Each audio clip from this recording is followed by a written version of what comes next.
warahmatullahi wabarakatuh. Allahumma shalli ala sayyidina Muhammad. Jadi ada yang nanya apa tadi ya, ketika dijahit anak kedua lahiran di mana, dan ketika dijahit dibius atau sadar.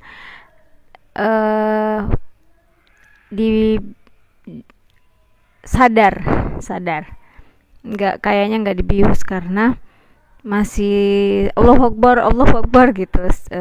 Ketika dibius masih terasa sakit. Ketika dijahit anak kedua. Jadi anak kedua sama anak ketiga itu sama-sama nggak dibius kayaknya, terasa sakit gitu.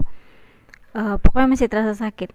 Jadi nggak tahu dibius atau enggak ya, tapi masih terasa sakit, dua-duanya terasa sakit. Tapi yang paling parah yang ketiga, yang kedua itu terasa sakit tapi masih bisa ngobrol apa gitu, enggak yang separah ketiga.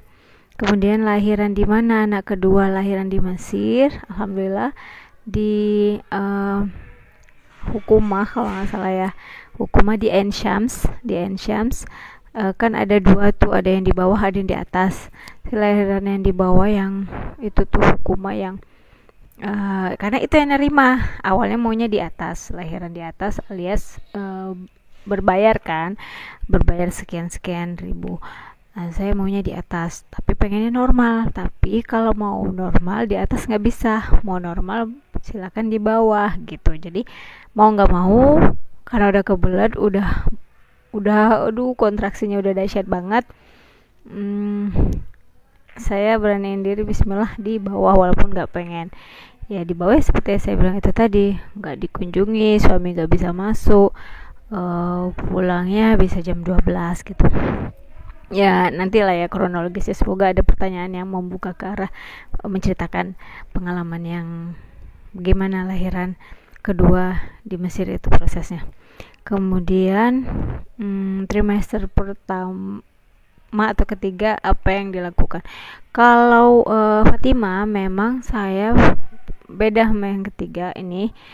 Memang persiapan dari ketika anak pertama itu sesar, sudah bertekad setelahnya nanti suami bilang 5 tahun lagi baru nambah. Tapi ternyata tapi saya udah berniat untuk walaupun 5 tahun walaupun berapa tahun lagi berniat untuk lahiran normal. Jadinya saya langsung berapa bulan setelah 1 tahun setelah lahiran itu saya langsung konsumsi 1 tahun atau 9 bulan ya, pokoknya nggak sampai setahun, tapi juga lebih dari 7 bulan kayaknya, lebih dari 6 bulan itu saya konsumsi madu jeli gamat.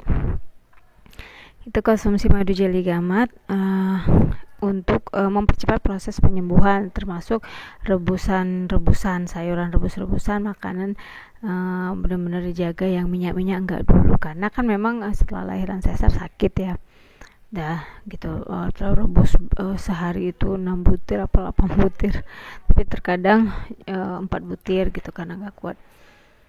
Nah kemudian kalau anak yang ketiga ini ketahuannya di kadang selisihnya setahun setengah itu benar-benar belum niat banget, jadinya nggak ada persiapan, dan ketahuannya malah di bulan keempat ketahuan setelah Ramadan, karena nggak dapat haid, dan karena kok kayaknya ada yang bilang banyak yang bilang 3 orang lebih kayaknya itu hamil karena perutnya buncit banget, sampai suami juga. Kemudian juga sempat saya waktu si Fatimah itu meluk saya di perut dan bersuara, itu kayaknya di bayinya terangsang ada tendangan terasa di perut. Jadi semenjak itu berusaha untuk ya udah deh bismillah kita spek. Kemudian kalau untuk yang penting lagi itu untuk mendapatkan feedback adalah ketika kontraksi. Jadi ketika persiapan sebelum mau hamil, program ya kalau kata orang-orang, terus pas hamil sama setelah pas mau lahiran kontraksi. Kalau ketika hamil semester 3, 4, 5 dan seterusnya itu konsumsi kurma, tapi nggak usah terlalu banyak, sedikit, rutin. Bahkan ada yang baru startnya di bulan ke-7 konsumsi kurma, tapi kalau menurut saya di awal juga nggak apa-apa, tapi jangan terlalu banyak karena memang bisa memicu kontraksi menurut dokter di Mesir. Kemudian tapi saya waktu Tia juga aman-aman aja sih makan kurma muda, kan ngidapnya kurma muda kuning, saya habisin sampai 1 kilo itu saya sendiri. Nah jadi menurut saya nggak apa-apa sih sebenarnya kalau emang ada rezekinya, kemudahan mendapatkan kurmanya dan kita mau makan, nggak apa-apa gitu, asal kita juga jangan overdosis geraknya gitu. Nanti baru digencar di bulan ke-9. Kemudian untuk mendapatkan kontraksi itu memang banyak ya, kayaknya itu enaknya dibuat judul sendiri, tapi ini kan hanya menyicil pertanyaan dari teman ya. Nah ini mungkin segini dulu, tapi waktu sedikit tambahan ketika untuk mendapatkan kontraksi anak pertama yang mau feedback itu kan kayak anak pertama ya, karena belum pernah lahiran normal. Itu saya dari bulan ke-6 itu udah nyicil jalan tiap pagi ke masjid, kadang subuh ke masjid, sampai nanti udah mau dekat HPL, minum rebusan kayu manis. Kalau di Mesir enak ada seduhannya gitu kan, langsung yang instan kan.